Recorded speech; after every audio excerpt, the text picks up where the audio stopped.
Hello विद्यार्थियों, तो आइए आज क्लास 10th का सेकेंड लेक्चर में हम लोग सीखेंगे। कल हम लोग सीखे थे कि प्रकाशिक माध्यम में फर्स्ट टॉपिक था पारदर्शक, पारभाषक और आज क्या है अपारदर्शक। तो सेकेंड है आज प्रकाश की किरण। आज सीखेंगे प्रकाश की किरण क्या है।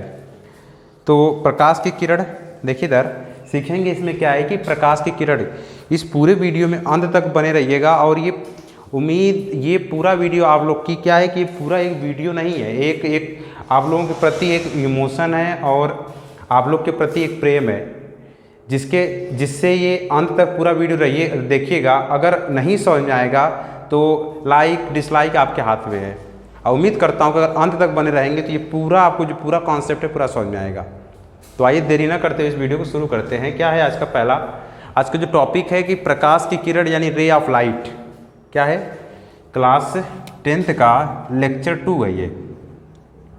ये लेक्चर 2 है। क्या है कि इसका टॉपिक क्या है कि प्रकाश की किरण। आज का टॉपिक है प्रकाश की किरण, जिसे क्या बोलते हैं? Ray of light. Ray of light आज का टॉपिक क्या है कि रे ऑफ लाइट यानी प्रकाश की किरण। तो प्रकाश की किरण को हम लोग सीखेंगे। प्रकाश की किरण होती क्या है? प्रकाश की किरण जैसे कि कहेंगे कि किसी समान माध्यम में एक बिंदु से दूसरे बिंदु तक, क्या कहेंगे कि किसी समान माध्यम में किसी एक बिंदु से दूसरे बिंदु तक ऋजु रेखीय मतलब सीधे मार्ग में, ऋजु रेखीय मार्ग मतलब सीधे मार्ग में क्या करती है? मार्ग में गति करती है। तो ऐसे किरणों को क्या कहते हैं? प्रकाश की किरण कहते हैं। तो सबसे पहले प्रकाश की किरण हम लोग सीखते हैं। प्रकाश की किरण क्या होती है? देखिए, कहेंगे कि कोई समांग माध्यम है, कोई भी समांग माध्यम है, समांग माध्यम में एक किरण से एक स्थान से दूसरे स्थान तक, या तो एक स्थान से दूसरे स्थान तक एक सरल रेखा में जो गति करती है उसे क्या कहते हैं?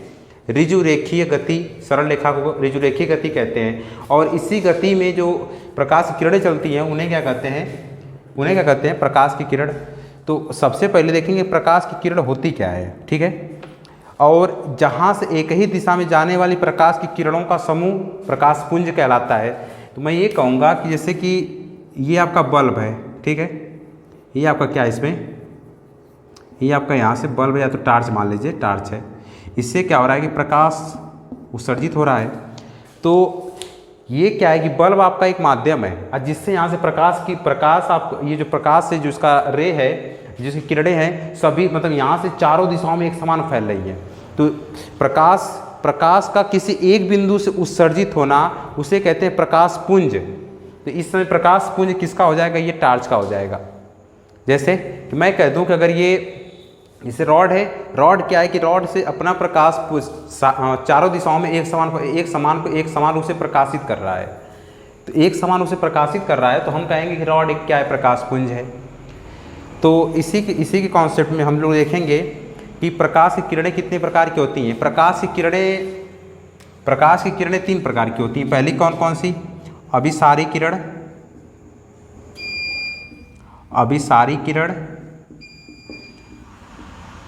किरण। दूसरा है अपसारी किरण। और थर्ड है समांतर किरण। ये था। तो ये देखिए तीनों को हम लोग सीखते हैं। अपसारी क्या होता है, अभिसारी क्या होता है, समांतर क्या होता है। तो सबसे पहले अभिसारी किरण है। अभिसारी किरण में क्या है कि अभिसारी किरण में क्या होगा कि सभी किरणें, इसमें पहला क्या है कि अभिसारी किरण में क्या होगा कि सभी किरणें किसी एक बिंदु पर आकर मिलती हुई प्रतीत होंगी। है समझ में? सभी किरणें किसी एक बिंदु पर आकर मिलती हुई प्रतीत होगी। सबसे अच्छा एग्जाम्पल मैं दे रहा हूँ आपको एक सोलर पैनल का। जैसे कि ये मान लीजिए कि आपका ये सोलर पैनल है और ये आपका सन है, सूर्य है। तो इससे क्या होगा, जो निकलने वाली सभी प्रकाश की किरणें हैं सब आकर कहाँ पे इकट्ठा होंगी? इस पर सब आकर कहाँ पे इकट्ठा होंगे? इस पे सोलर पैनल पर। आया समझ में? सब कहाँ इकट्ठा होंगी? ये सब आकर सोलर पैनल पर। कहाँ इकट्ठा होंगी? सोलर पैनल पर। तो ये कहेंगे कि सूर्य से उत्सर्जित किरणें एक साथ कहाँ पर आ रही हैं? सोलर पैनल पर। तो सभी किरणों का किसी एक बिंदु पर आकर मिलना, सभी किरणों का, चारों दिशाओं के किरणों का, सभी किरणों का किसी एक बिंदु पर आकर मिलना क्या कहलाता है? ये आपका ये अभिसारी किरण कहलाता है। तो अभिसारी किरण की परिभाषा क्या बताएंगे? अभिसारी किरण की परिभाषा क्या बताएंगे?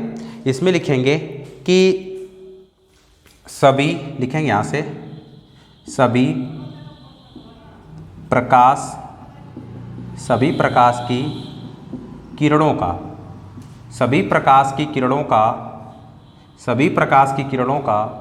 किसी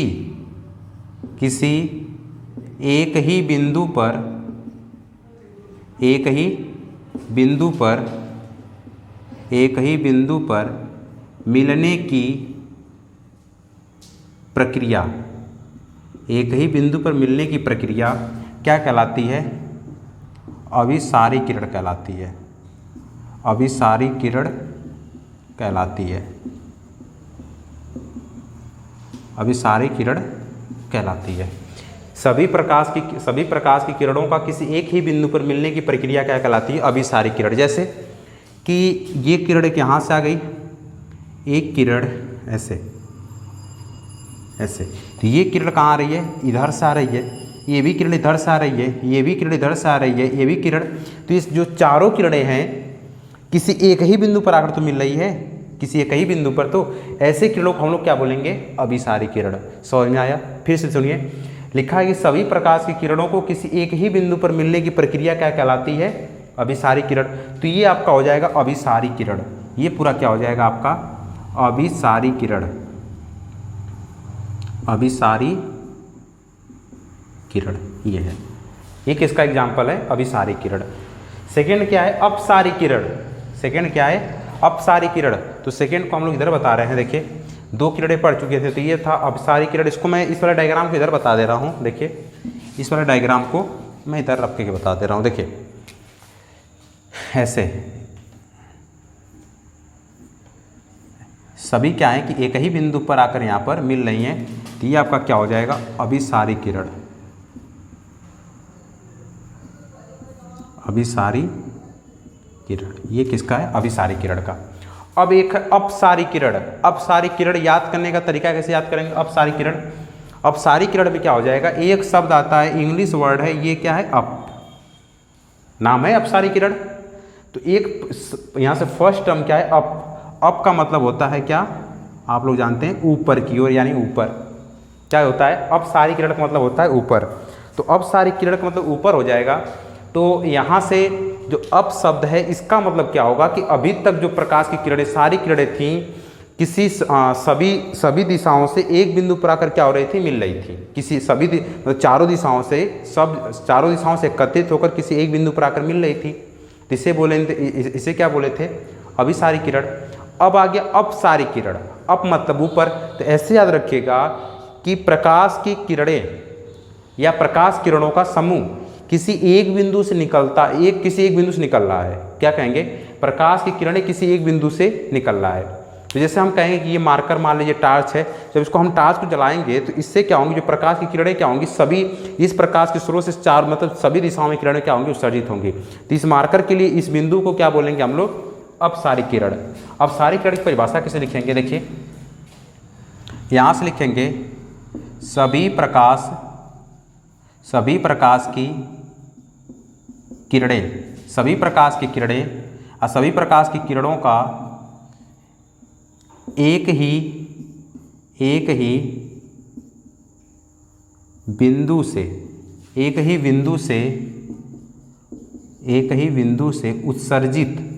बिंदु से उत्सर्जित होने की प्रक्रिया, एक ही बिंदु से उत्सर्जित होने की प्रक्रिया को क्या कहते हैं? अपसारी किरण कहते हैं। अपसारी किरण कहते हैं। ये आपका एग्जाम्पल है। क्या कहते हैं उसको? अपसारी किरण कहते हैं। सभी प्रकाश की किरणों को किसी एक ही बिंदु से उत्सर्जित होने की प्रक्रिया क्या कहते हैं? अपसारी किरण कहते हैं। इसका एग्जाम्पल देखिए, जैसे मान लीजिए कि ये एक ही बिंदु से उत्सर्जित करना है ना, तो ऐसे यहाँ से निकल रही है, ऐसे निकल रही है, ऐसे निकल रही है, ऐसे निकल रही है। तो ये सब किरणें क्या हो रही है, किसी एक ही बिंदु से यहाँ से आकर उत्सर्जित हो रही हैं। यहाँ से देखिए एक ही बिंदु से उत्सर्जित हो रही हैं। ऐसे का उल्टा क्या है कि सब किरणें एक ही बिंदु पर आकर मिल रही है।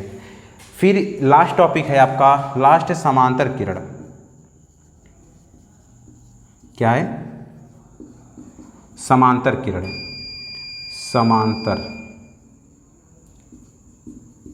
समांतर किरण वह किरणें जो परस्पर एक दूसरे के समान दूरी पर हों। क्या कहेंगे? लिखेंगे वह सभी प्रकाश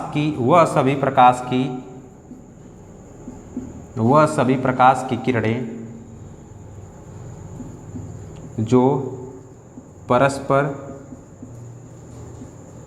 परस्पर समांतर हो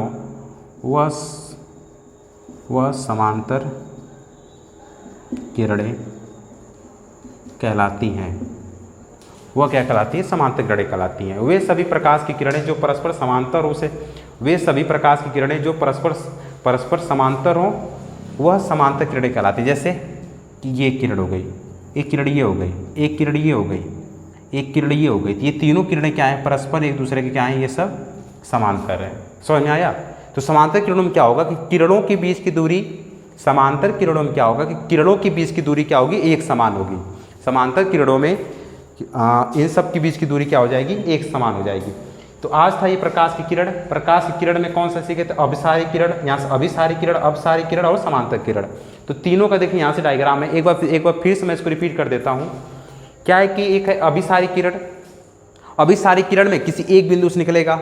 समझ में आया? अपसारी किरण में किसी एक बिंदु से आएगा। समांतर सब किरण एक दूसरे क्या हो जाएंगी? पैरेलल हो जाएंगे, यानी समांतर हो जाएंगे। तो आज हम लोग सीखे थे ये प्रकाश की किरणें क्या हैं। प्रकाश की किरणों के बाद हम लोग पढ़ेंगे प्रकाश का गुण क्या होता है। प्रकाश का गुण नेक्स्ट टॉपिक है इसका, प्रकाश का गुण। इसे नोट कर लिए होंगे। आज शुरू करते हैं हम लोग प्रकाश का गुण। इसे नोट कर दे रहा हूँ। देखिए हम लोग सीखेंगे प्रकाश का गुण क्या है। प्रकाश जैसे इंसान का गुण होता है, चलता फिरता, खाता पीता, नहाता, उसी तरह इसका भी तो गुण है प्रकाश का। प्रकाश को कैसे पहचानेंगे? ये प्रकाश है। प्रकाश को ये पहचाने मतलब ऐसे मत मानिए कि प्रकाश एक आदमी का नाम है, प्रकाश एक लड़का का नाम है। ऐसा नहीं। हम लोग लाइट की बात कर रहे हैं, लाइट, प्रकाश वाले लाइट का। ठीक है। देखिए सेकेंड टॉपिक है इसमें। आज का टॉपिक नेक्स्ट है क्या है कि प्रकाश का गुण।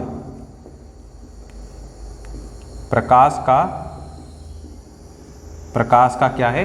गुण। तो हम लोग पढ़ेंगे प्रकाश का गुण।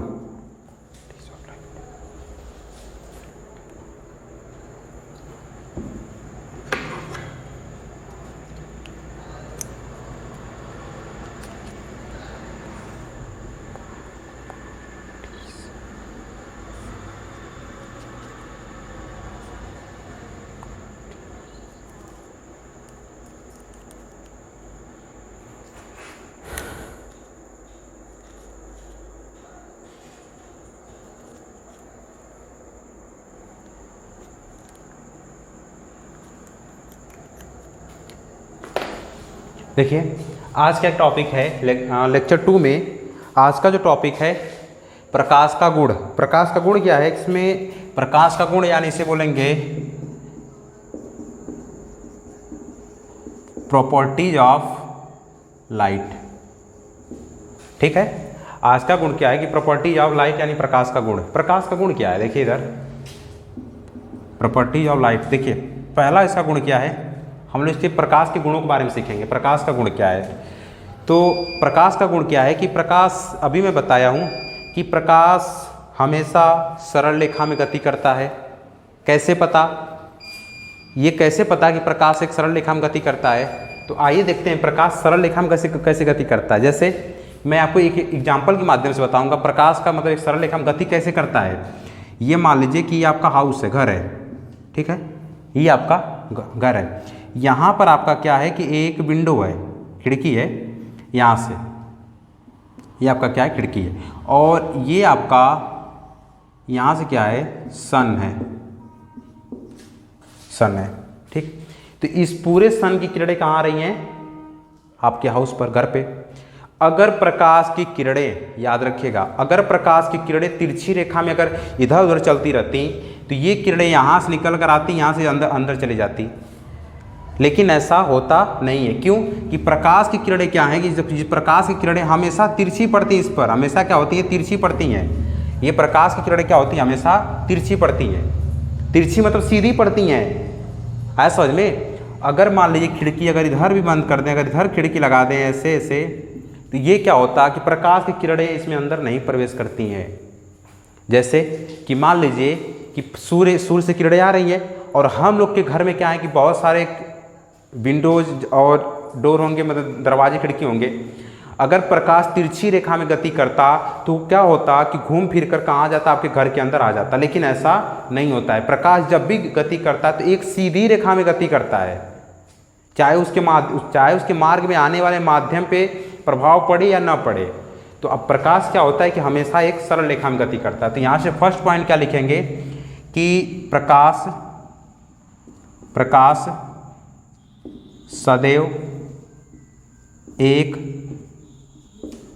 प्रकाश सदैव एक सरल रेखा में, प्रकाश क्या लिखेंगे कि प्रकाश सदैव एक सरल रेखा में गति करता है, गति करता है। ठीक, ये आपका पहला पॉइंट था। अब ये पहला पॉइंट था कि प्रकाश सरल, क्या है कि प्रकाश सरल रेखा में गति करता है, या तो प्रकाश सदैव सरल रेखा में गति करता है। लेकिन जब वो चलता है तो क्या वो उसकी कुछ चाल होगी? तो इसमें लिखेंगे प्रकाश की फिक्स चाल है, यहाँ से लिखेंगे प्रकाश। दूसरा गुण क्या है कि जब चलता है प्रकाश तो प्रकाश की चाल 3 × 10⁸ मीटर पर सेकेंड होती है। यह है प्रकाश की चाल कितनी होती है? 3 × 10⁸ मीटर पर सेकेंड होती है। नेक्स्ट टॉपिक देखेंगे प्रकाश की चाल के अंतर्गत। इसके बाद देखेंगे कि प्रकाश में टकराने का गुण भी, मतलब प्रकाश टकराता है। समझ में आया? मैं कह रहा हूँ कि प्रकाश भी टकराता है। कैसे टकराता है? पदार्थ किससे टकराएगा? प्रकाश किससे टकराएगा? प्रकाश जब भी टकराएगा तो किसी पदार्थ से टकराएगा। और हम लोग पदार्थ के बारे में पढ़े 3 ठो प्रकाश, मतलब प्रकाश टकराएगा पदार्थ से। अब पदार्थ के बारे में पढ़े 3 ठो पदार्थ, कौन कौन? ठोस, द्रव, गैस। क्या है? प्रकाश, यहाँ से प्रकाश टकराएगा पदार्थों से। अब पदार्थ कितने प्रकार के होते हैं? 3 प्रकार के, ठोस, द्रव और गैस। तो प्रकाश 3 प्रकार का, पदार्थ 3 प्रकार का, ठोस, द्रव, गैस। तो कैसे टकराएगा और किस में टकराएगा? आइए आप यहाँ पर मैं आपको एग्जाम्पल के माध्यम से बताता हूँ। और तीसरा जो इसका तीसरा इसका गुण है, इसको आप खुद बताएंगे। जैसे कि मैं कह रहा हूँ कि ये एक बर्तन है, इसमें द्रव भरा है, और ये आपका क्या है? ईंट है। या तो ईंट मत लीजिए, इसको मान लीजिए कि मिरर है। ये क्या आपका? मिरर है। मिरर अर्थात दर्पण है। और ये क्या है? द्रव है। और ये क्या है कि ये पूरा वायु है। ये क्या है? वायु है। तो ये बताइए हम लोग क्या करेंगे कि यहाँ से अगर प्रकाश को प्रवाहित कराएंगे, अगर प्रकाश को किसी, मान लीजिए कि पानी के बर्तन में प्रकाश को रखें, मतलब किसी बर्तन में पानी को रखे हैं, अगर ऊपर से प्रकाश आपतित करवाएंगे तो क्या प्रकाश उसके सतह से टकरा कर उसका प्रतिबिंब सामने वाली दीवार पर बनाएगा? बिल्कुल बनाएगा।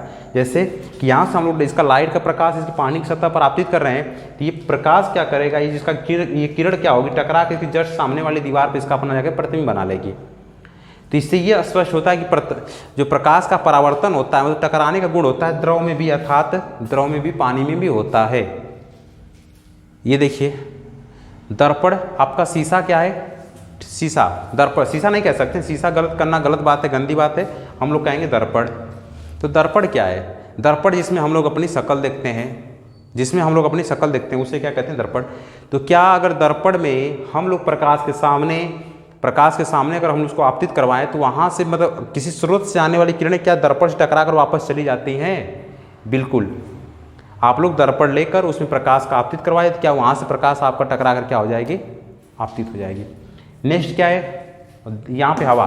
अगर मान लीजिए कि सूर्य से किरणें पृथ्वी पर आसानी से आ जाती हैं, क्या है, सूर्य से किरणें पृथ्वी पर आसानी से आ जाती हैं, तो अगर गैसों को हम लोग देखा जाए तो वायुमंडल में hydrogen, oxygen, nitrogen, carbon dioxide, इतनी ही गैसें नहीं, लगभग हम लोग ये कह सकते हैं कि वायुमंडल में विश्व की सारी गैसें विद्यमान है, ब्रह्मांड की सारी गैसें वायुमंडल में विद्यमान है। अब कोई एक गैस तो है नहीं, फिर भी क्या है कि सूर्य से निकलने वाला प्रकाश पृथ्वी पर आसानी से, सुगमता से आ जा रहा है। तो हम लोग इसे कहेंगे कि इसका मतलब कि सूर्य से जब किरण पृथ्वी पर पहुंच रही है, अब पृथ्वी और सूर्य के बीच में ऑक्सीजन है, वायुमंडल है, यानी ऑक्सीजन गैस है, ऑक्सीजन का आवरण है, तो उनसे जब प्रकाश अगर टकराता, अगर ये मान लीजिए अगर परावर्तन नहीं होता, अगर मान लीजिए अगर इससे परावर्तन होता तो सूर्य से निकलने वाला किरण हवा से टकरा कर वापस नहीं चला जाता।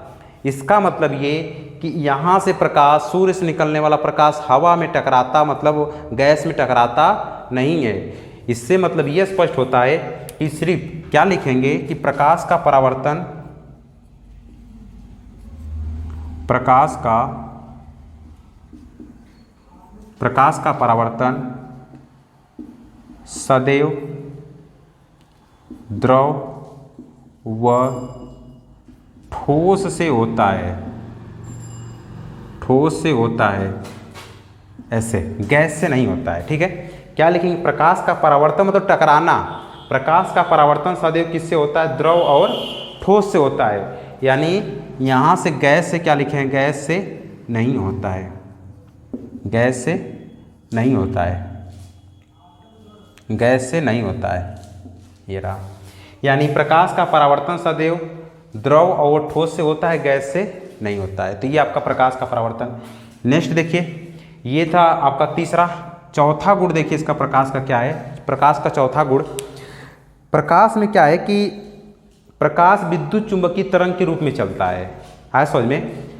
इसके बाद क्या है कि जो आपका प्रकाश है, प्रकाश विद्युत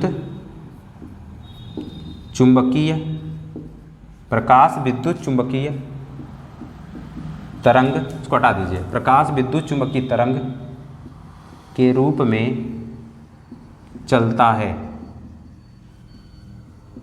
चलता है, ये आपका था। यानी प्रकाश जब भी चलता है तो उससे क्या होती है, विद्युत चुंबकीय तरंग निकलती है। प्रकाश जब भी चलता है तो उससे क्या होती है, विद्युत चुंबकीय तरंग निकलती है। थर्ड पॉइंट देखिए, थर्ड पॉइंट क्या, नेक्स्ट पॉइंट देखिए इसके बाद। फिर इसके बाद लिखेंगे कि प्रकाश जो हमेशा होता है, प्रकाश में इसका तरंग दैर्ध्य फिक्स होता है। यानी ये लिखेंगे प्रकाश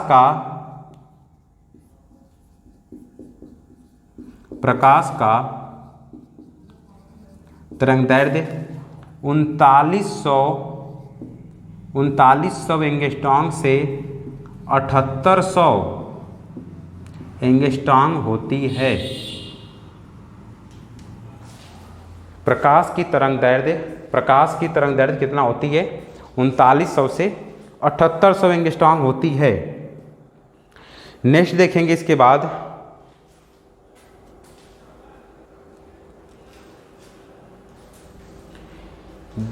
देखेंगे कि ये आपका इतना गुण हो गया, कितना गुण हुआ है, 5। एक और गुण देखते हैं, लगभग 6 कंप्लीट हो जाए। 6 गुण इसका देखिए। प्रकाश में ये देखेंगे कि जो प्रकाश का गुण सबसे इंपॉर्टेंट गुण है कि प्रकाश तरंगों का लाक्षणिक गुण होता है। क्या होता है, लाक्षणिक गुण होता है। लाक्षणिक गुण को ना देखकर एक और देखते हैं कि प्रकाश जब भी चलता है तो प्रकाश, देखिए लिखेंगे प्रकाश तरंगों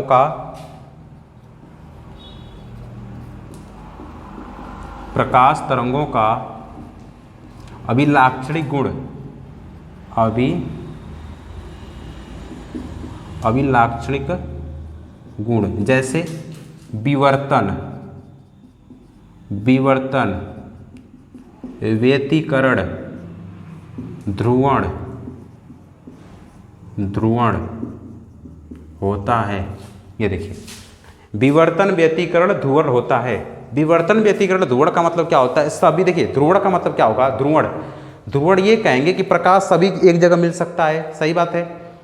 इसका व्यतिकरण का मतलब प्रकाश सभी दिशाओं में फैल सकता है, अब विवर्तन का मतलब ये कह सकते हैं कि विवर्तन मतलब प्रकाश किसी तिरछे पर, जैसे कि ये मान लीजिए डस्टर है तो इसके किनारे पर भी पड़कर प्रकाश क्या कर सकता है, टकरा सकता है, मतलब वहाँ से परावर्तित हो सकता है।